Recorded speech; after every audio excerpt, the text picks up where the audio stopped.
Alors donc, deuxième approche, plus fine. Comment peut-on faire plus fin? Et effectivement, on peut déjà se poser la question, comment peut-on faire plus fin à partir du moment où on a très peu d'informations sur la fonction x moins partie entière de x, hein, pour tous ces n sur d. Alors là, on va voir la méthode qu'on appelle la méthode de l'hyperbole de Dirichlet. L'idée de la méthode, c'est de trouver une symétrie dans le problème. Ce problème-là, tel qu'on vient de le traiter, n'est pas assez symétrique quand on l'écrit n mu n égale ceci. Alors, comment créer une symétrie?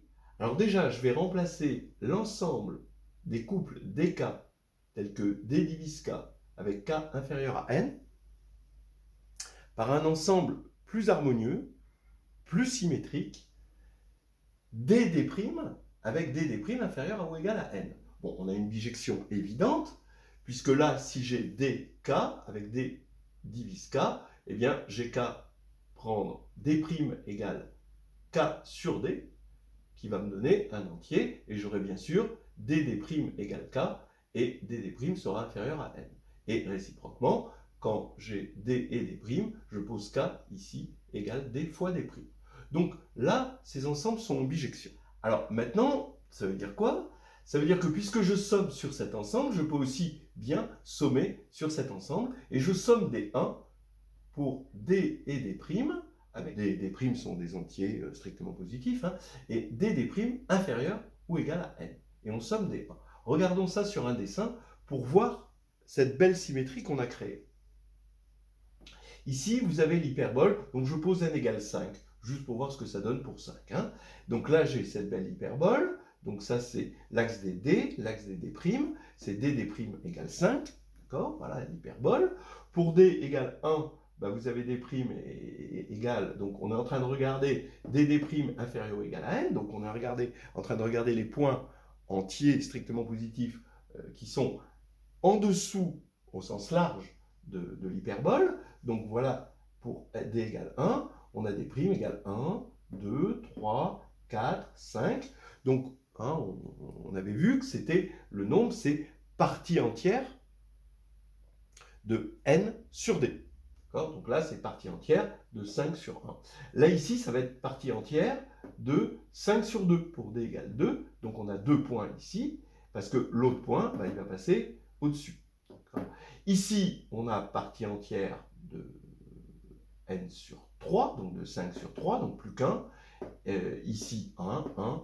Et puis là, ça y est, c'est terminé. On est à 0. C'est ce qu'on avait vu tout à l'heure. Pour l'instant, ce qu'on avait fait, on avait sommé les choses, et on avait sommé à chaque fois combien de choses? Ben, n choses. C'est ça le problème. C'est qu'on avait sommé n choses. On avait fait n approximations. Donc on avait du O de n. Et du O de n incompressible. Mais là maintenant, quand on regarde l'hyperbole, on ne peut pas s'empêcher de dire, bah, il y a une magnifique symétrie. C'est-à-dire qu'on aurait pu aller de 1 jusqu'à 2, voilà donc ces points-là, et on a 1, 2, 3, 4, 5, 6, 7 points. On avait dit pour 5, on en avait 10, hein, donc vous vérifiez qu'il y a 10 points. Ici, vous avez 7 points, mais par cette magnifique symétrie, bon, pas si magnifique. Bon, le groupe de symétrie de cette branche d'hyperbole, c'est juste z sur 2z. Mais quand même, il y a un groupe, quoi. Voilà, il y a un groupe de symétrie et on va s'en servir pour une meilleure approximation. Et ici, on va avoir la même chose là et là. Donc on en a 7 là, mais il y a une intersection. Et l'intersection, on voit bien qu'il y a 4 points. Donc 7 plus 7 plus moins 4, ben, ça va faire 10. Et on retrouve bien le 10 qu'on avait tout à l'heure. Après qu'on a divisé par 5 pour avoir la moyenne, voilà. Alors, comment on va mettre ça en termes mathématiques et rigoureux? Là, donc, je dis que je vais regarder la somme des d égale 1 à racine de n. Bon, c'est pas racine de n, c'est partie entière de racine de n. D'accord? Donc là, je vais aller de là à là. D'accord? Ça, c'est d. Et là, je vais compter verticalement, hein, mes parties entières de n sur d, plus bah, la même chose pour d', Et j'aurais compté 2 fois cet ensemble-là, donc il faut que j'enlève une fois. C'est un carré de taille, partie entière, de racine de n. Donc ça va faire partie entière de racine de n au carré. Voilà. Alors qu'est-ce que ça veut dire au niveau ensemble, si on veut le dire rigoureusement? Eh bien, cet ensemble-là, je dis qu'il est réunion, parce que si dd' est inférieur ou égal à n, ça veut dire que soit d est inférieur à racine de n, soit d' est inférieur à racine de n. Avec un ou inclusif, c'est-à-dire on peut avoir les deux à la fois. C'est ça les deux à la fois. Hein. Donc là, le soit et les deux à la fois. Et en fait, ça veut dire que cet ensemble-là, il est réunion de cet ensemble avec d inférieur à racine de n qu'on peut mettre partie entière de racine de n, d' ici, et quelle est l'intersection des deux? L'intersection des deux, c'est simplement quand d et d' sont tous les deux inférieurs à partie entière de racine de n, et là, il y en a forcément, ça va être l'intervalle 1 partie entière de racine de n fois 1 partie entière de racine de n. C'est ça l'intersection des deux. Donc voilà ce qui exprime cette formule-là, cette égalité-là. Alors maintenant, voilà, une fois qu'on a bien compris ce passage-là, là maintenant, c'est plus que du calcul, mais ce qu'il faut bien comprendre, c'est que maintenant, on fait moins d'approximations grâce à cette symétrie. On fait plus que racine de n, partie entière de racine de n, approximation, au lieu de n, approximation. Donc on va pouvoir aller plus loin dans le développement limité.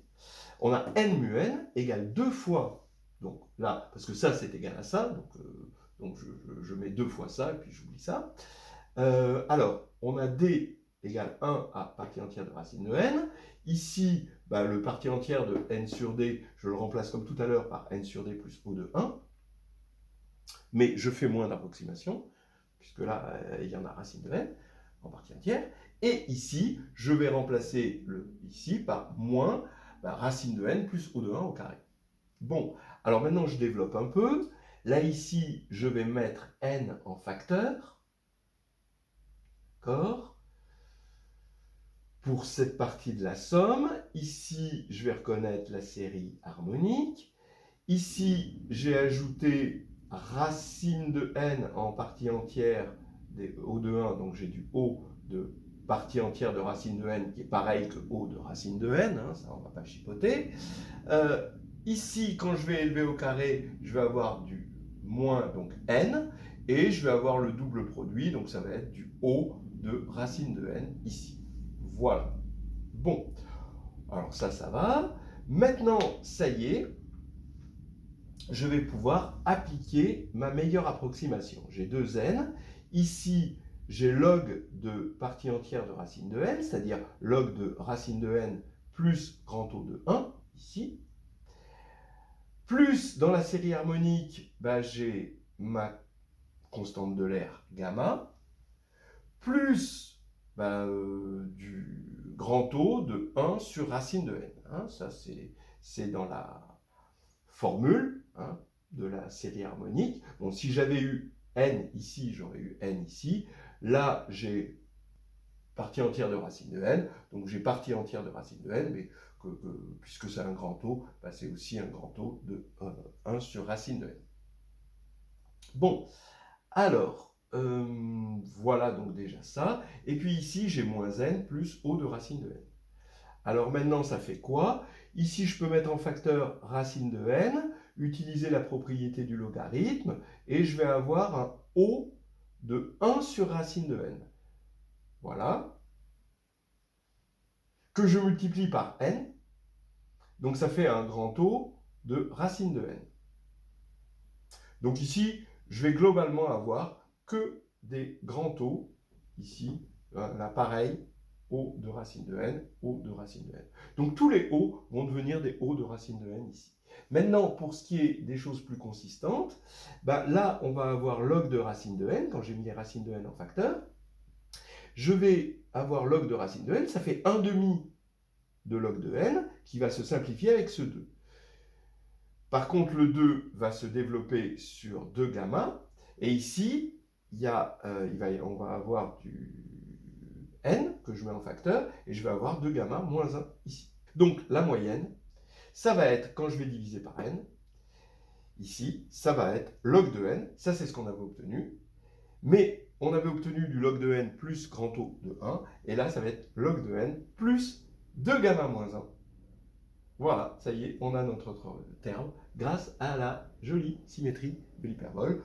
Et ici, on a un grand O de quelque chose qui tend vers 0. C'est déjà plus rassurant. Troisième volet, l'ouverture. On s'est posé la question, ici, on peut avoir du 1 sur racine de n.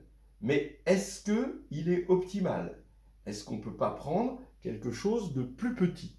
Alors là, vous regarderez, si ça vous intéresse d'aller plus loin, dans cet article qu'on trouve en ligne de Olivier Bordelès, dans le Quadrature dans 71, où vous taperez le problème des diviseurs de Dirichlet sur votre serveur préféré, et vous verrez, l'idée est assez géniale pour continuer. C'est-à-dire que, pour continuer, il faut une meilleure approximation de la fonction qui à x donne x moins la partie entière de x sur n sur d. Alors, il y a deux idées. Une idée, ça va être de subdiviser ces intervalles en intervalles de type grand N, 2n. Ça a été des idées du début du XXe siècle. Et la deuxième idée, c'est de voir que cette fonction x moins partie entière de x, elle est de période 1. Donc, on va pouvoir calculer sa série de Fourier, qui malheureusement ne converge pas uniformément, donc sa première difficulté, parce que ce n'est pas continu. Et donc, il y a du travail pour avoir une belle approximation entre la série de Fourier de cette fonction et la fonction elle-même. Et ça, c'est rentré dans les annales. Après, c'est devenu des formules utilisées couramment. Et en combinant cette subdivision de l'intervalle en intervalle de type grand N, 2n, et cette approximation par série de Fourier, on arrive à avoir à ce niveau-là du O de n puissance 1 tiers log de n, ce qui est nettement mieux que ça. Donc ensuite, il faut diviser par n pour avoir la moyenne. Voilà.